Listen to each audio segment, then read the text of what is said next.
So let's discuss the advantages and disadvantages of friction.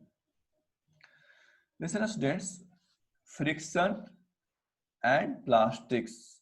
ठीक है, plastics के बारे में आप लोग सिंथेटिक फाइबर में पढ़िएगा. Friction and plastics is also known as necessary evil. ठीक है, ये जरूरी भी है. अगर फ्रिक्शन नहीं रहेगा तुम्हारा बहुत सारा डेली लाइफ एक्टिविटी पॉसिबल नहीं होता है. उस तरह से प्लास्टिक क्या है, बहुत ही जरूरी है, क्योंकि प्लास्टिक्स क्या होता है, लाइट वेट होता है. बट इसको इविल कहते हैं, यानी सम टाइम जो है ये हमारे लिए हार्मफुल भी हो जाता है. ठीक है, तो इसी तरह से हम लोग benefit and harmful of friction study करेंगे. Friction force plays an important role in our daily life, but in some cases friction is useful and some cases friction is harmful. तो जब यूजफुल रहेगा तो उसको हम रखेंगे, हार्मफुल रहेगा तो उसको क्या करेंगे, कम करने की कोशिश करेंगे. So let's discuss about the different advantages of friction. Friction enables us to walk without slipping.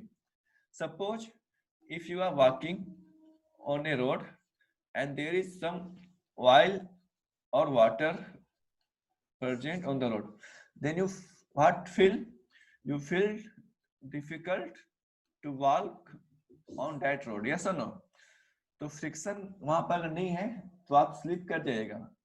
तो फ्रिक्शन क्या करता है, हमें इजीली वॉक करने के लिए हेल्प करता है. It enables us to accelerate the motion. Friction क्या करता है, हमें मोशन को एक्सेलरेट करने के, जितना ज्यादा फ्रिक्शन लगेगा उतना आसानी से हम मोशन को क्या कर सकते हैं, एक्सेलरेट कर सकते हैं. ठीक है. It enables to write anything on paper. अगर हम पेपर पर लिख रहे हैं तो किसकी वजह से लिख रहे हैं, फ्रिक्शन की वजह से. अगर फ्रिक्शन नहीं रहेगा तो हम किसी सरफेस पर लिख नहीं पाएंगे. It enables to hold the things and fixing the nail on wall. हम किसी बॉडी को होल्ड कर पा रहे हैं क्योंकि यहाँ पर फ्रिक्शन है. अगर फ्रिक्शन नहीं रहेगा तो क्या कर जाएगा, ये स्लिप कर जाएगा. ठीक है, तो फ्रिक्शन क्या करता है, किसी चीज को स्लिप करने से रोकता है. हम लोग अगर नेल को वॉल में या फिर वुडन ब्लॉक में, ठीक है, फिक्स करते हैं, किसकी वजह से, फ्रिक्शन की वजह से. Friction, due to the friction light a match stick. हम लोग क्या करते हैं, आसानी से मैच स्टिक्स को जला लेते हैं. It enables to apply brake and slow down the motion. Friction ही लगता है ब्रेक और टायर के बीच में, ठीक है, जिसकी वजह से हमारा व्हील्स ऑटोमोबाइल रुक जाता है. Now let's check the different disadvantages of friction. Listen. Due to the friction, it generates lot of heat energy which may damage machine. ठीक है, आप लोग देखते हो कि फ्रिक्शन से क्या प्रोड्यूस होता है, हीट एनर्जी. आप लोग एग्जांपल में देखते हैं, when while you rubbing your hand then you feel the hot in your palm. तो अगर हीट एनर्जी ज्यादा रिलीज होगा तो क्या हमारा मशीन पार्ट्स डैमेज हो जाएगा. It creates lots of noise. Friction की वजह से बहुत सारा पार्ट्स रबिंग होने की वजह से नॉइज प्रोड्यूस करता है जो काफी इनटॉलरेबल होता है. It causes wear and tear of machine parts. बार बार रब करने से मशीन पार्ट्स लूज हो जाते हैं, डैमेज हो जाते हैं. It wears away the sole of shoes, tyres and brakes of vehicles. ठीक है, आपका सोल जो होता है, आप स्कूल शूज जो पहनते हैं 6 मंथ 1 ईयर के बाद क्या होता है, वियर आउट हो जाता है. आपका जो टायर्स में ट्रेड्स बने रहते हैं वो क्या होते हैं, घिस जाते हैं. ब्रेक पैड भी घिस जाते हैं. ठीक है, बहुत सारा पार्टिकल्स.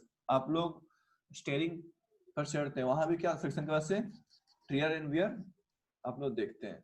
ठीक है.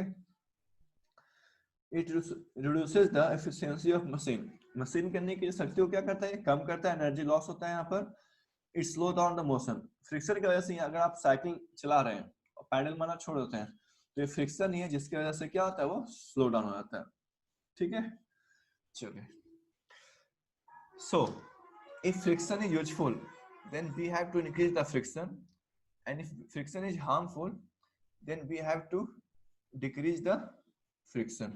So let's check the method of increasing friction and decreasing friction. First method of increasing friction. Grooves and spikes are made in the sole और शूज। हम लोग फ्रिक्शन को बढ़ाने के लिए अपने शूज में ग्रूव्स और स्पाइक्स ऐड कर देते हैं, ठीक है। फुटबॉल प्लेयर हो गया, क्रिकेट प्लेयर होगा, उसमें आप देखते होंगे काफी बड़े बड़े स्पाइक्स बने होते हैं। जो माउंटेन क्लाइंबिंग होते हैं उनमें भी काफी आयरन के स्पाइक्स बने होते हैं। Treads are made in the tire of vehicle.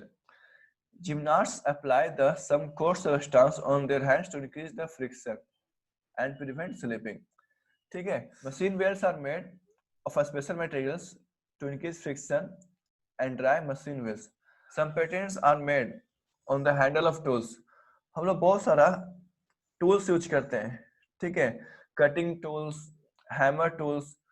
तो टूल्स के जो हैंडल होते हैं उनमें ग्रिप बनाया जाता है, ठीक है, ताकि ये फिसले नहीं। Operation. Now we check the methods of decreasing friction. देखिए, sometimes friction is harmful, so we need to decrease the friction. It can be reduced by making surface smooth or by polishing. It can be reduced by applying lubricants. ठीक है, lubricants क्या होता है? एक liquid होता है जो friction को डिक्रीज करता है। जैसे आप लोग देखे होंगे grease, Mobil, oil, by changing the sliding motion into rolling motion. As we know that rolling motion is very less than sliding motion. So we by using the wheels और roller, ठीक है, हम लोग रोलर्स और wheels use करके sliding से क्या करते हैं, उसको रोलिंग कर देते हैं, जिसकी वजह से क्या होता है, हम फ्रिक्शन को बहुत ज्यादा कम कर सकते हैं। कैरम बोर्ड पाउडर, ठीक है, अगर आप कैरम बोर्ड खेलते हैं तो इसका एक बोरिक एसिड पाउडर आता है। जैसे ही इस पर हम pour करते हैं कैरम बोर्ड पर, तो जो मेरा कैरम बोर्ड का जो स्ट्राइकर है पहले वो स्लाइडिंग कर रहा था, ठीक है, लेकिन जैसे ही कैरम बोर्ड पाउडर इसके नीचे आता है, इस स्लाइडिंग मोशन से चेंज होकर के क्या करने लगता है, रोलिंग मोशन करने लगता है, ठीक है, जिसकी वजह से ये काफी फास्ट मूव करता है। It can be reduced by using wheels on carrying object carry bags, ठीक है, कैरी बैग्स में व्हील्स लगा दीजिए, फिर उसको कैरी करना काफी आसान हो जाता है। It can be reduced by using ball bearing between the moving parts. आप लोग देखते होंगे साइकिल में, ठीक है, ऑटोमोबाइल्स में बहुत सारे वेयरिंग लगे होते हैं, जिससे क्या होता है, हम स्लाइडिंग फ्रिक्शन से चेंज कर देते हैं rolling friction. So this is the advantages and disadvantages of friction and method to increase or decrease the friction. The next and most important topic is fluid friction or drag. Listen students, just like solid, ठीक है, अभी हम लोग क्या friction पढ़ रहे थे, solid और सॉलिड में, उसी तरह से लिक्विड एंड गैसेस भी जो है वो भी सॉलिड ऑब्जेक्ट पर क्या करता है, फ्रिक्शन लगाता है। उस फ्रिक्शन को फ्लूइड फ्रिक्शन बोलते हैं या उसको बोलते हैं ड्रैग, ठीक है। जैसे आप लोग अगर स्विमिंग करते हैं तो आपको क्या होता है, काफी ज्यादा फोर्स लगाना पड़ता है, क्योंकि फ्रिक्शन लग रहा है, वाटर आपके अपोजिट में फ्रिक्शन लगा रहा है, ठीक है। When you paragliding, then due to the friction the motion opposed and you fall slowly, ठीक है, तो फ्रिक्शन ही है जो आपको स्लोली फॉल करता है। तो what is fluid friction? Just like solids, liquids and gases also exert friction on the bodies moving over them or through them. The frictional force exerted by liquids and gases is called drag. It depends on the nature of fluid, the speed of the object and the shape of the moving body, ठीक है, यानी कि किस nature का fluid है, oil का अलग friction होगा, वाटर का अलग होगा, एयर का अलग होगा, ठीक है। जितना तेजी से, जितना ज्यादा आपका स्पीड हाई होगा, फ्रिक्शन भी क्या होगा, उतना ज्यादा लगेगा।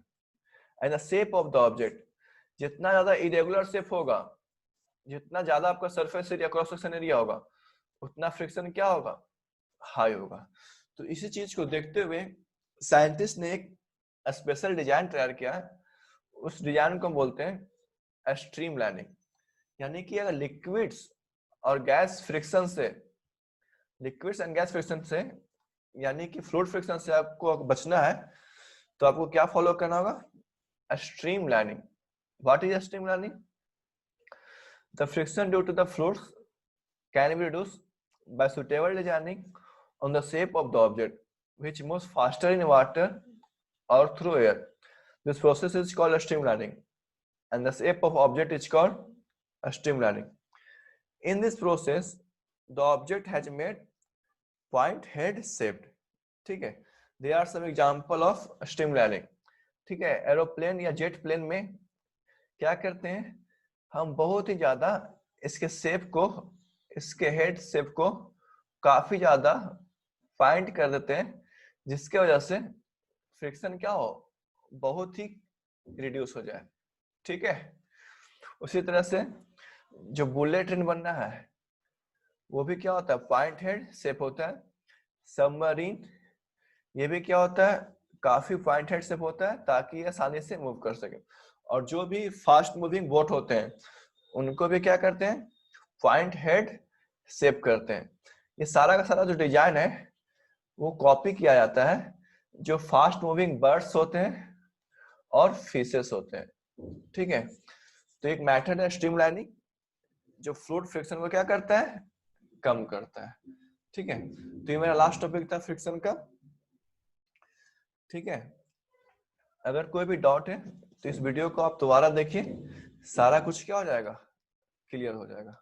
ठीक है, सो इस वीडियो में इतना ही है, इस लेक्चर में इतना ही है। Thank you and have a nice day.